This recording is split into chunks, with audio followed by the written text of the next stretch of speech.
आज आपण संत श्रेष्ठ जगद्गुरु तुकोबाराय यांच्या गाथ्यामधील अभंग क्रमांक 3387 वर मी चिंतन मांडण्याचा प्रयत्न करीत आहे. आम्ही वैकुंठवासी आलो याची कारणासी, बोलिले जे ऋषी साच भावे वर्ताया, साच भावे वर्ताया. झाडू संताचे मार्ग आडराने भरले जग, उचिष्टाचा भाग शेष उरला तो शेवू, शेष उरला तो शेवू. अर्थे लोपली पुराणे, अर्थे लोपली पुराणे, नाश केला शब्द ज्ञाने, नाश केला शब्द ज्ञाने. विषय लोभी मने, विषय लोभी मने, साधने हे बुडविले, साधन हे बुडविले. पिटू भक्तीचा डांगोरा कळी काळासी दरारा, तुका मने करा, तुका मने करा. जय जयकारानंद, जय जयकारानंद. झाडू संताचे मार्ग आडराने भरले जग, उचिष्टाचा भाग शेष उरला तो शेवू, शेष उरला तो शेवू, शेष उरला तो शेवू. प्रथम मी संत श्रेष्ठ जगद्गुरु तुकोबाराय यांच्या चरणी साष्टांग दंडवत घालतो. सर्व साधू संतांच्या चरणी साष्टांग दंडवत घालून, पांडुरंग परमात्मा यांच्या चरणी साष्टांग दंडवत घालून माझ्या या चिंतनाला सुरुवात करतो. उद्या तुकाराम बीज जगद्गुरु तुकोबाराय त्यांच्या जीवनामध्ये दुपारी 12 वाजता या देहासोबत ते वैकुंठाला गेलेले आहेत. म्हणून महाराजाच्या चरणी काय व्हावं म्हणून माझ्या जीवनामध्ये हे शब्दरूपी भावपुष्प जगद्गुरु तुकोबाराय यांच्या चरणी मी वाहण्याचा प्रयत्न करीत आहे. कारण महाराज किती मोठे होते, महाराजाचा अधिकार किती मोठा होता. कारण महाराजासारखं वैराग्य या जगामध्ये कुणाचंच नाही. झळझळीत वैराग्य जर म्हटलं तर जगद्गुरु तुकोबाराय कठोर शब्दामध्ये त्यांच्या जीवनामध्ये बोलतात, स्पष्ट बोलतात. म्हणून महाराजाच्या चरणी काय वाहण्यासारखं आहे. म्हणून मी माझ्या जीवनामध्ये हे मोडकं तोडकं शब्दरूपी भावपुष्प महाराजाच्या चरणी उद्या, कारण महाराज हे वैकुंठ गमन त्यांच्या जीवनामध्ये करीत आहेत. त्यांच्या चरणी या अभंगावरील शब्दरूपी भावपुष्प मी माझ्या जीवनामध्ये वाहण्याचा प्रयत्न करीत आहे. महाराज अभंगाच्या पहिल्या चरणामध्ये म्हणतात, आम्ही वैकुंठवासी आलो याची कारणासी, बोलिले जे ऋषी साच भावे वर्ताया, साच भावे वर्ताया. कारण महाराजांनी या अभंगाची सुरुवात आम्ही, हा आम्ही बहुवचनी जरी वाटत असला, कारण व्याकरणामध्ये, कारण याच्याबद्दल मी बऱ्याच वेळेस स्पष्टीकरण केलेलं आहे. हा तुमच्या जीवनामध्ये एकवचनीच आहे. म्हणून महाराज जे म्हणतात, आम्ही वैकुंठवासी आलो याची कारणासी, बोलिले जे ऋषी साच भावे वर्ताया. कारण महाराजच वैकुंठवासी आहेत असं नाही. आपण इथं प्रत्येक इथं जन्मलेला जीव हा त्याच्या जीवनामध्ये वैकुंठवासीच आहे. त्याचं खरं कारण जे ठिकाण आहे ते वैकुंठामध्येच आहे. कारण इथं तुमचं खरं ठिकाण नाही, इथं तुमचं खरं घर नाही. हे जे घर आहे काही भाड्यापुरतं आहे तुमच्या जीवनामध्ये. कारण तुम्हाला जेवढं आयुष्य आहे तेवढं दिवस राहावं लागतं. पण तुम्हाला जर खरं राहायचं असेल तर तुमच्या घरी जाऊन तुमच्या जीवनामध्ये राहावं. म्हणून महाराज आपल्याला सावध करतात, आम्ही वैकुंठवासी आलो याची कारणाशी. कशासाठी आलायत महाराज? वास्तवामध्ये त्यांच्या जीवनामध्ये तत्वदृष्ट्या ऋषी मुनी जे होऊन गेलेले आहेत त्यांनी जे प्रतिपादन केलेलं आहे त्याप्रमाणे खरोखर वास्तविक जीवन जगण्यासाठी त्यांचं वर्तन म्हणजे आचरण करण्यासाठी ते मृत्यू लोकामध्ये आलेले आहेत. म्हणून महाराजांनी जो पहिल्या चरणामध्ये साच हा जो शब्द उच्चारलेला आहे, साच म्हणजे सत्य. पण किती सत्य आहे साच, कारण याच्याबद्दल माऊली काय सांगतात ते पाहण्याचा आपण प्रयत्न करू. साच म्हणजे काय? सिंहासी झोंबे कोला, ऐसा अपाडू आथी के झाला, परी तो त्वा साच केला जेथे. कारण कोला सिंहाबरोबर झुंबू लागला. कोल्यानं काय केलं, त्याला रागच आला कोल्याला, आणि ठरविलं की काजू बदाम खाल्ला आणि सिंहाला म्हणला मारूनच टाकायचं म्हणला. आता कितीही काजू बदाम, कितीही त्याच्या जीवनामध्ये व्यायाम करून तर तो सिंहाबरोबर जर युद्ध खेळण्यासाठी गेला असेल तर काय होणार आहे? कारण प्रत्येकाला ह्याचं उत्तर देण्याची काही गरज आहे का? कारण सिंह त्या कोल्याला मारूनच टाकणार आहे. कोला कधीच त्या सिंहाला मारून टाकणार नाही. कोला कधीच त्या सिंहाला हरवू शकणार नाही. हे त्रिवार सत्य, याच्यामध्ये काही फरक पडणार आहे का? कधीच फरक पडणार नाही. म्हणून महाराजांनी जो साच जो शब्द उच्चारलेला आहे, कारण जे आजपर्यंत जेवढे ऋषी मुनी होऊन गेले, 4 वेद 6 शास्त्र 18 पुराणामध्ये जे ऋषी मुनींनी जे बोललेलं आहे ते प्रत्यक्षामध्ये त्याचं आचरण करून त्यांच्या आचरणाप्रमाणे त्या भगवंताची तर प्राप्ती केलेलीच आहे महाराजांनी. पण आचरणामधून काय होतं, आपले ऋषी मुनीला किती ज्ञान होतं त्यांचं थोडक्यामध्ये सांगायचं म्हटलं, कारण ते काळावर ते तर विजय त्यांच्या जीवनामध्ये त्याने मिळविलाच होता. किती दिवस जगायचं, शरीरामध्ये किती दिवस राहायचं, हे तर ज्ञान त्यांच्या जीवनामध्ये होतं. भूत भविष्य वर्तमान काळाचं आपल्या ऋषी मुनीला ज्ञान होतं.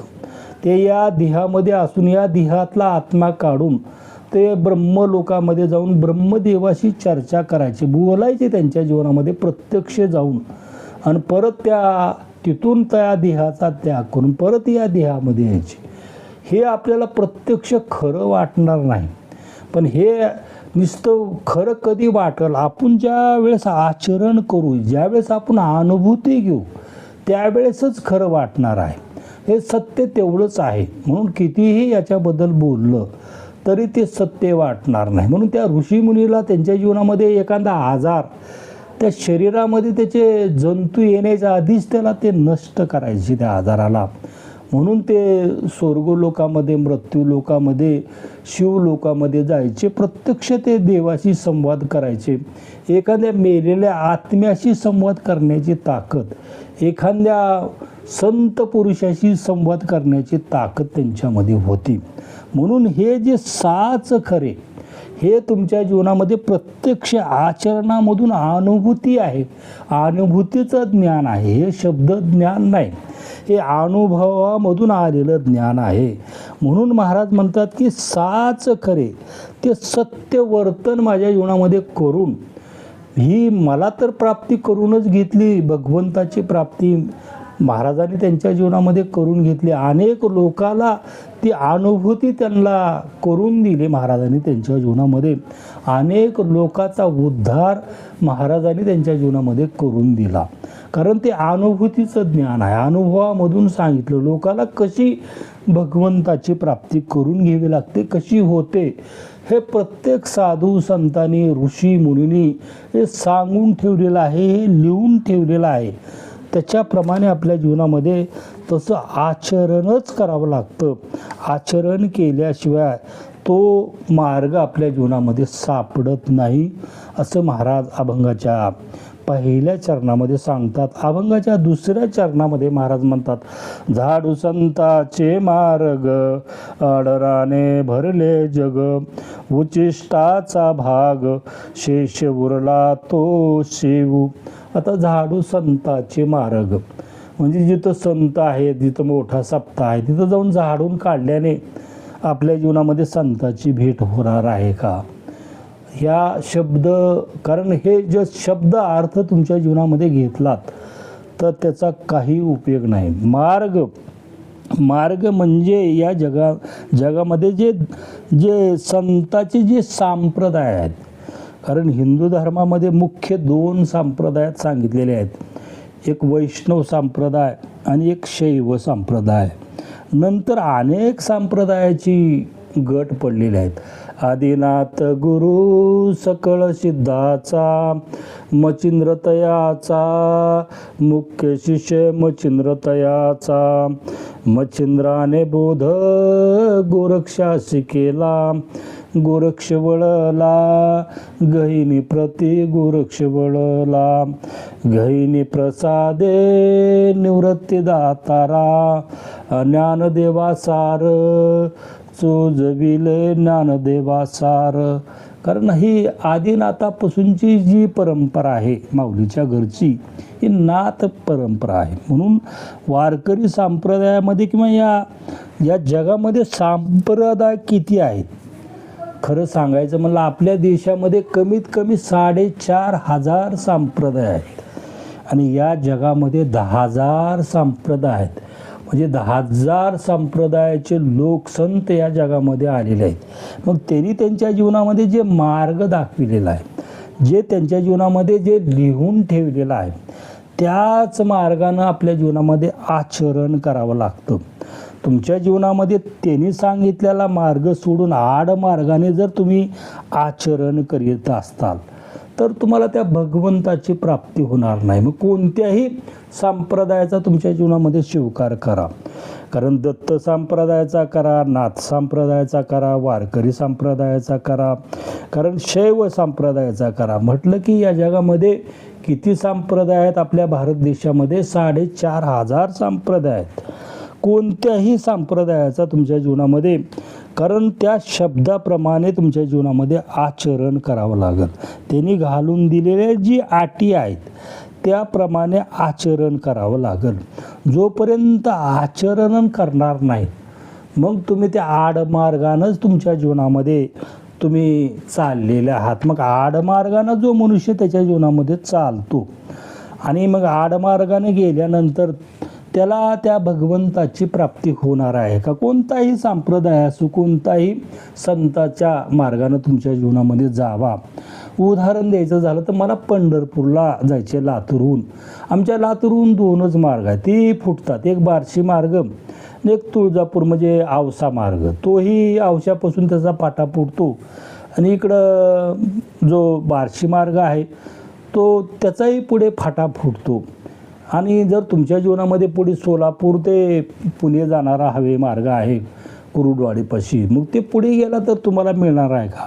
पण त्याच्यापेक्षा एखादा म्हणला अंबाजोगाई मार्गानंच मला पंढरपूरला जायचं आहे तर तो कधी पंढरपूरला जाणार आहे? तसं या जगामध्ये आडमार्गानंच प्रत्येक संप्रदायाचा कारण वाटचाल या जगामध्ये चालू आहे. म्हणून आड राणे भरले जग. हे जग सर्व आडमार्गाने संतांनी साधू संतांनी जो मार्ग दाखविलेला आहे त्या मार्गाने त्यांच्या जीवनामध्ये जायलाच तयार नाही. उचिष्टाचा भाग शेष उरला तो खाऊ. कारण एवढी अंधश्रद्धा झालेली आहे की आजकाल एखाद्या साधूला मानायचं आणि त्याच्या पतरवाळीवरलं उष्ट खायचं. त्यानं तुमच्या जीवनामध्ये काय होणार आहे हे जर तुम्ही याचा शब्दार्थ घेतलात तर काही उपयोग नाही तुमच्या जीवनामध्ये याचा.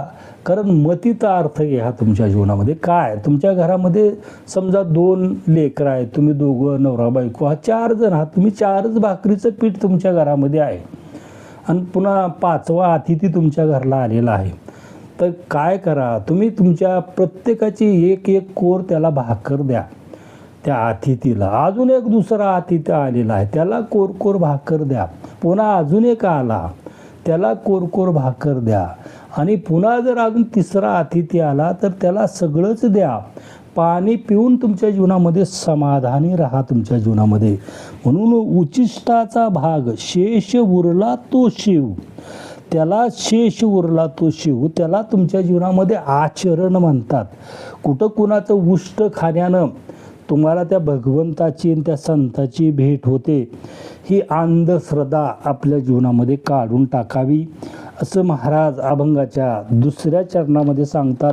अभंगाच्या 3ऱ्या चरणामध्ये महाराज म्हणतात, अर्थे लोपली पुराणे नाश केला शब्द ज्ञाने विषय लोभी मने साधने हे बुडविले साधन हे बुडविले. एकाच संप्रदायाने या जगामध्ये साधने बुडविली नाहीत. या जगामध्ये 10,000 संप्रदाय आहेत, त्यांनी त्यांच्या जीवनामध्ये साधनं बुडविलेली आहेत.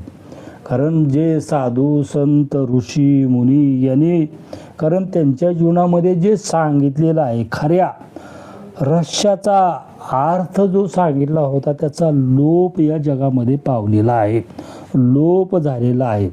सर्व ऋषी मुनी साधू संत यांनी जो आपल्याला मार्ग दाखवला होता, त्या मार्गाने न जाता आपण आपल्या जीवनामध्ये आडमार्गानंच गेलेलो आहोत. आणि मग तिथं काय शब्द ज्ञानानं त्या भगवंताची प्राप्ती होत नाही, संताची प्राप्ती होत नाही. आणि आजकाल तर शब्द ज्ञानालाच या जगामध्ये किंमत आहे. जो 1 लाखाचा 10 लाखाचा 50 लाखाचा महाराज, हे शब्द ज्ञानी पुरुषाने या जगाचा नाश केलेला आहे असं महाराज स्पष्ट आक्षेप करतात. कशामुळं केलेलं आहे? त्यांचं जे मन होतं ते विषय लोभानं भरलेलं होतं. त्यांचंच मन विषय लोभानं भरलेलं नव्हतं. जे परमार्थ करीत होते त्यांचंही मन विषय लोभानंच त्यांच्या जीवनामध्ये भरलेलं होतं. म्हणजे महाराज बी विषय लोभीच आणि ते परमार्थ करणारे, मोठा सप्ताह करणारे, तेही त्यांच्या जीवनामध्ये विषय लोभीच आहेत. या दोघांनीही त्यांच्या जीवनामध्ये खरा परमार्थ, खरं जे अर्थ लोपले पुराणे, खरा अर्थ जो पुराणाचा होता त्याचा नाश केलेला आहे या शब्दज्ञानी पंडिताने. कशामुळं? विषय लोभी त्यांचं मन भरलं असल्यामुळे. याच्यावर मी सत्य उदाहरण देतो, पण माफी मागून उदाहरण देतो.